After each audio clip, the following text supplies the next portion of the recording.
Assalamualaikum warahmatullahi wabarakatuh. Pada kesempatan kali ini, saya akan menjelaskan mengenai perusahaan jasa perhotelan. Sebelum itu, perkenalkan terlebih dahulu, saya Rizkyani dengan NIM 3 2019 02 013. Sebelum mengetahui lebih lanjut mengenai perusahaan jasa perhotelan, ada baiknya kita mengetahui pengertian dari perusahaan jasa tersebut. Perusahaan jasa. Perusahaan jasa merupakan suatu unit usaha yang kegiatannya memproduksi produk yang tidak berwujud atau jasa dengan tujuan untuk mendapatkan laba atau keuntungan. Atau, perusahaan jasa dapat diartikan juga sebagai suatu perusahaan yang menjual jasa yang diproduksinya bertujuan untuk memenuhi kebutuhan para konsumen dan mendapatkan keuntungan. Berikut ini ada beberapa contoh perusahaan jasa, seperti jasa profesi, jasa travel, layanan instalasi dan reparasi, jasa pendidikan, penginapan seperti hotel, penyediaan layanan komunikasi, jasa perawatan tubuh, dan lain-lain. Perusahaan jasa hotel. Hotel adalah bangunan yang dikelola untuk menyediakan tempat menginap bagi para tamu dalam jangka pendek dengan imbalan uang. Fitur dan layanan yang disediakan untuk para tamu biasanya bervariasi antara satu hotel dengan hotel yang lainnya. Usaha hotel dengan usaha penyediaan akomodasi berupa kamar-kamar di dalam suatu bangunan yang dapat dilengkapi dengan jasa pelayanan makanan dan minuman, kegiatan hiburan atau dengan fasilitas lainnya secara harian dengan tujuan memperoleh keuntungan.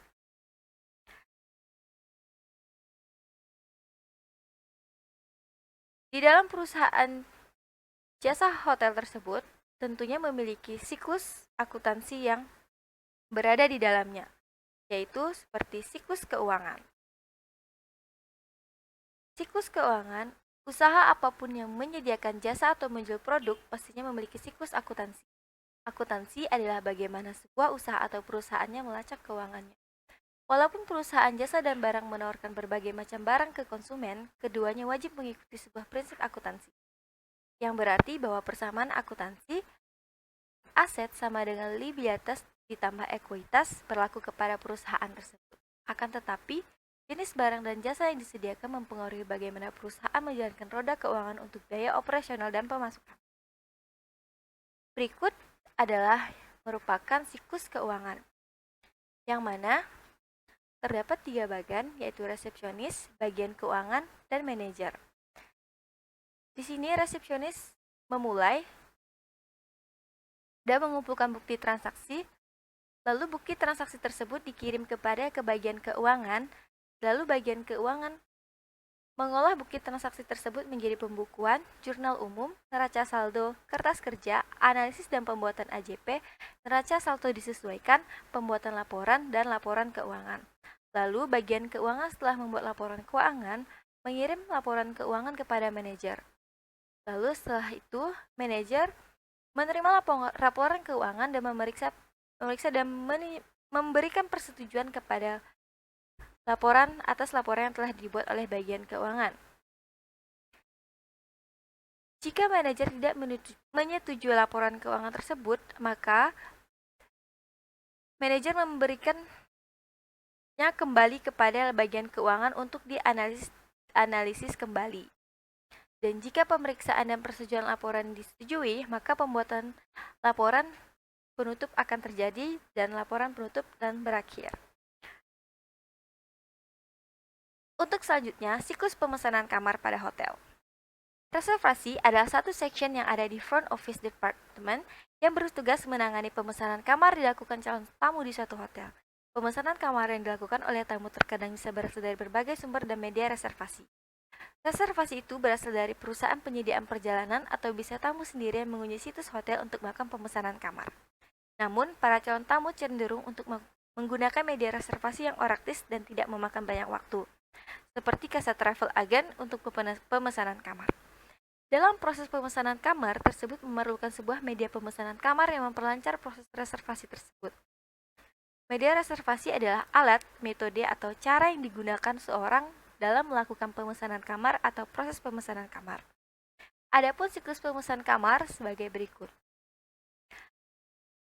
Tamu memulai untuk melakukan pemesanan kamar, lalu mengisi form pemesanan kamar.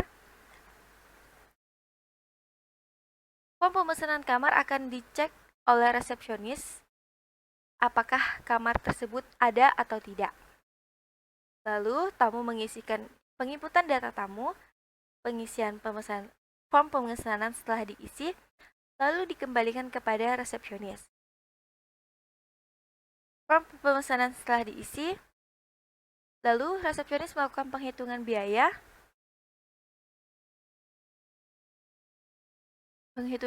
dan pembukti pembayaran. Lalu, tamu apakah setuju dengan pembayaran yang telah berlaku, lalu membayar deposit dan mendapatkan bukti pembayaran.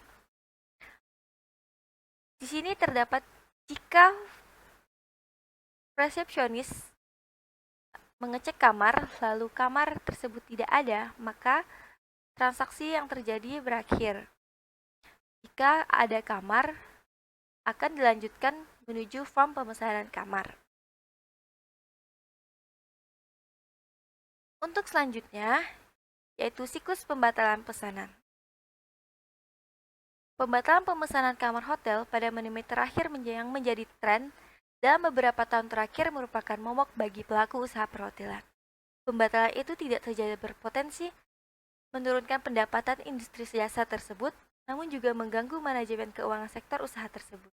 Persoalan inilah yang terus menjadi pembicaraan dan pokok bahasan pelaku usaha perhotelan.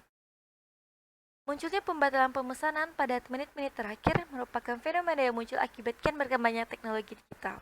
Pemesanan bisa dilakukan secara mudah dan juga akan membuat orang mudah melakukan perubahan atas pemesanannya lewat jalur online. Adapun siklus pembatalan pesanan adalah sebagai berikut. Tamu memulai untuk melakukan pembatalan, lalu mengirim persetujuan kepada resepsionis. Lalu resepsionis akan melakukan persetujuan dan mengirim pengembalian dana, lalu berakhir. Jika resepsionis setuju, maka pengembalian dana atas deposit tersebut akan dikembalikan kepada tamu. Untuk selanjutnya yaitu siklus penggajian karyawan. Sistem penggajian karyawan atau istilah modernnya sistem payroll merupakan sistem yang membantu perusahaan dalam mengelola hal-hal yang berkaitan dengan gaji. Gaji sendiri merupakan balas jasa yang diterima pekerjaan dalam bentuk uang berdasarkan waktu tertentu dari perusahaan tempatnya bekerja. Perusahaan tentu tidak menginginkan adanya kesalahan dalam pembayaran gaji karyawan. Oleh sebab itu, dibutuhkan sebuah sistem yang mengatur soal penggajian karyawan. Adapun siklus penggajian karyawan dapat kita lihat pada slide berikut. Di sini terdapat 4 bagian, yang itu pertama bagian personalia, bagian keuangan, karyawan, dan pimpinan.